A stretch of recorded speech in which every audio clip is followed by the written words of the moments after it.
Morning and welcome back to the Livingston Parish News Morning Show. My name is McHugh David, publisher and editor of the news. Appreciate you guys joining us this morning. If you are watching us live, we do appreciate that. If you are watching us elsewhere, we do post these shows to www.livingstonparishnews.com/podcast. They are free to watch there. There are audio and video versions for you to check out.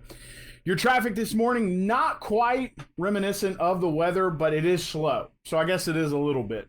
You're looking at some heavy delays at 4H Club Road, River Road, and 190. Some heavy delays on those on-ramps getting on to I-12, but I-12 is still flowing with some minor delays at O'Neill. So not too bad just yet. No wrecks reported as of right now, so things are still moving at a decent pace. You're looking at some minor delays on 64 heading into Central, and you are also, especially if you take a left there on Greenville Springs. It's currently 73 degrees. 82 is your high today. You can thank the rain for that, so there is a little benefit. It's not going to get too hot today. And 73 degrees again is your overnight low. Looks like the rain's going to peter off about 4 p.m. Still recommend you keep that umbrella or a poncho handy for the end of the workday, because it might still end up raining into the evening. That rain, unfortunately, has got us in a flash flood watch. Excuse me, there we go. That rain has got us in a flash flood watch at least until about 9:30 a.m. this morning. It's currently 8 a.m. Good morning. So please remember that if you are unsure about how deep water may be and you're driving, please remember to turn around, do not drown, or at the very least, turn around to save your vehicle.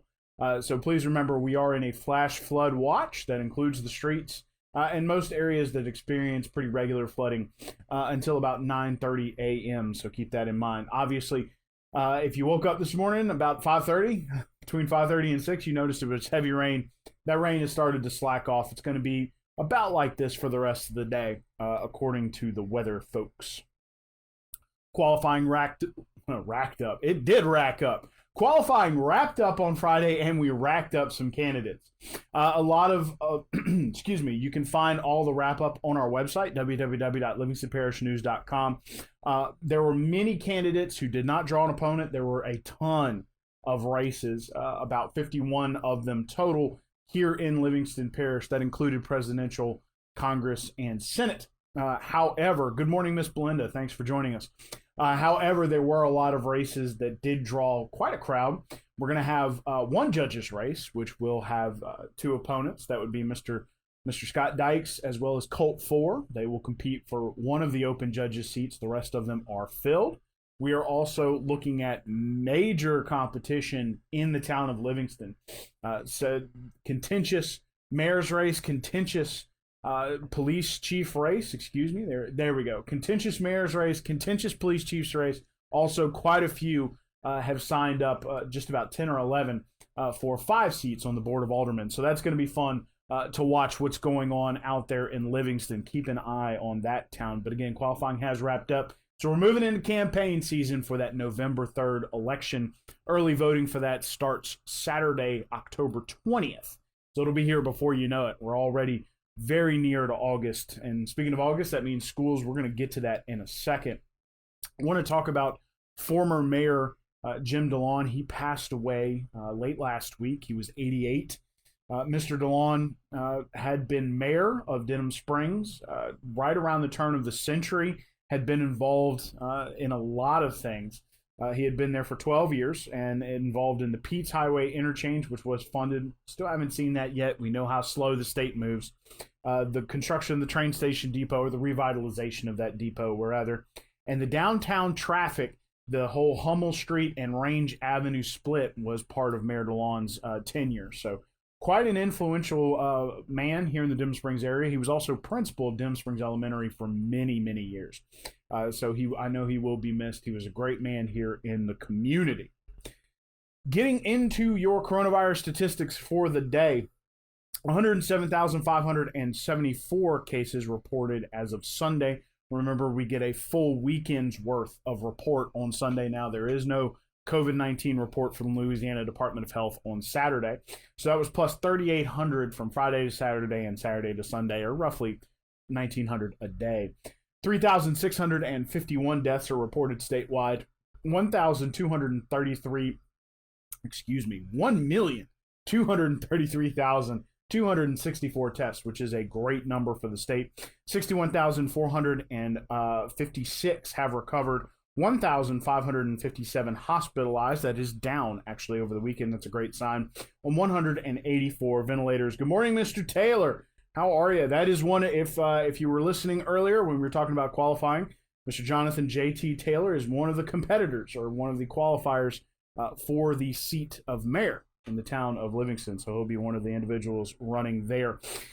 In Livingston Parish, your COVID-19 statistics, 2,298 cases, 47 deaths on 21,291 tests.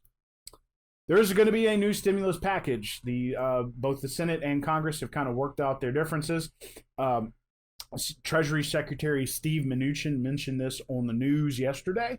It will be $1,200 for those making $75,000 or less, and that will be reduced incrementally from $75,000 to $100,000. If you make $100,000 or more, you will not receive a stimulus check. There will also be an unemployment benefit that will continue. However, it will be capped at 70% of your pre-COVID wages, so you're going to have to report that as well. So keep that in mind. Good morning, Ms. Pygott. Thanks for joining us. So please keep that in mind. They will, or had planned to, in the Senate, introduce this new stimulus package this morning. That'd be Monday morning, and they are intending to move quickly. So we're going to see how that works in the coming weeks. They want to get that out sometime middle of August is the current report.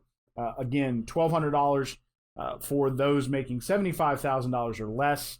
It will peter off from $75,000 to $100,000. And if you make $100,000 or more, you will not receive a stimulus check. 70% of your pre-COVID wages is the cap on unemployment benefits. Let's hope it's a little different this time around, because the Government Accountability Office reported that $1.4 billion in stimulus money went to folks that were deceased.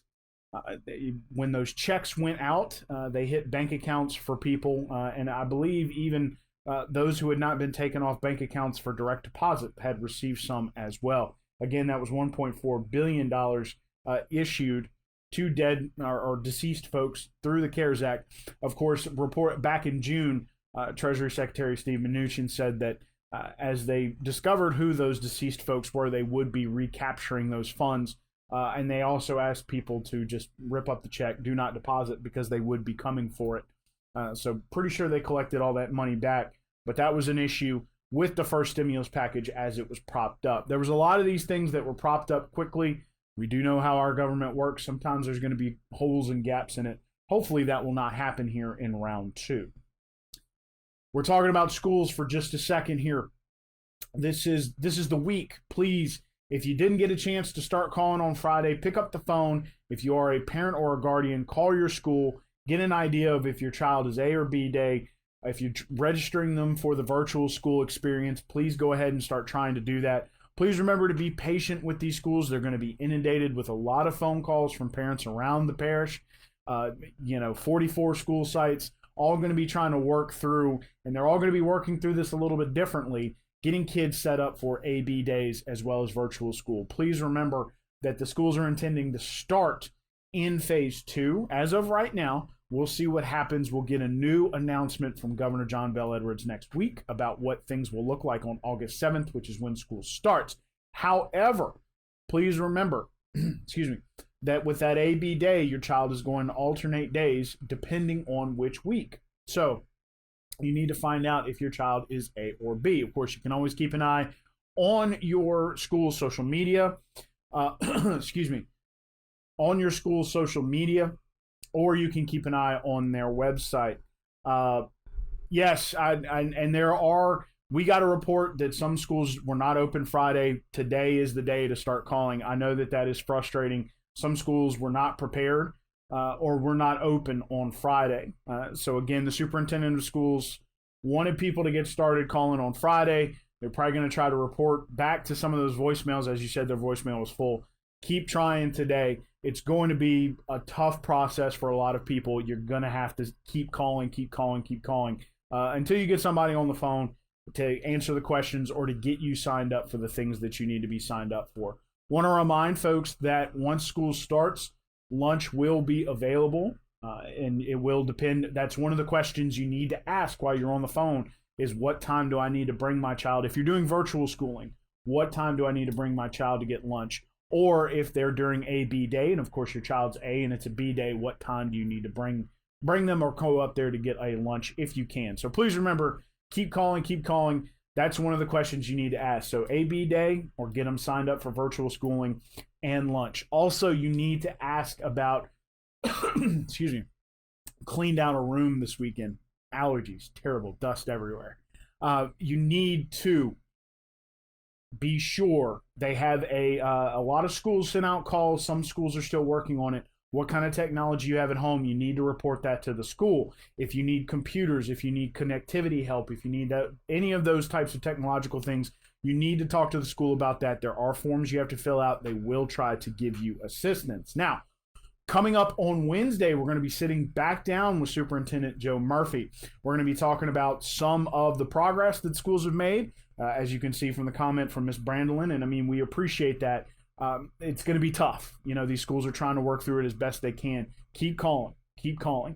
We're going to be talking to them about that. The CDC has released new guidelines about the mental health of children attending school during COVID-19. That's going to be the main thrust of what we're going to sit down and talk to him about. But we're also going to be asking him some other questions that we did not get to in the first podcast, whether it went too long or maybe some of them came up later. A lot of them came from you folks, the general public. So we do appreciate that.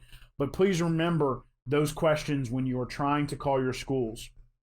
You know, if is your child A or B day, getting them signed up for virtual school, when you need to bring them for lunch, and report what kind of technology ability you have at home.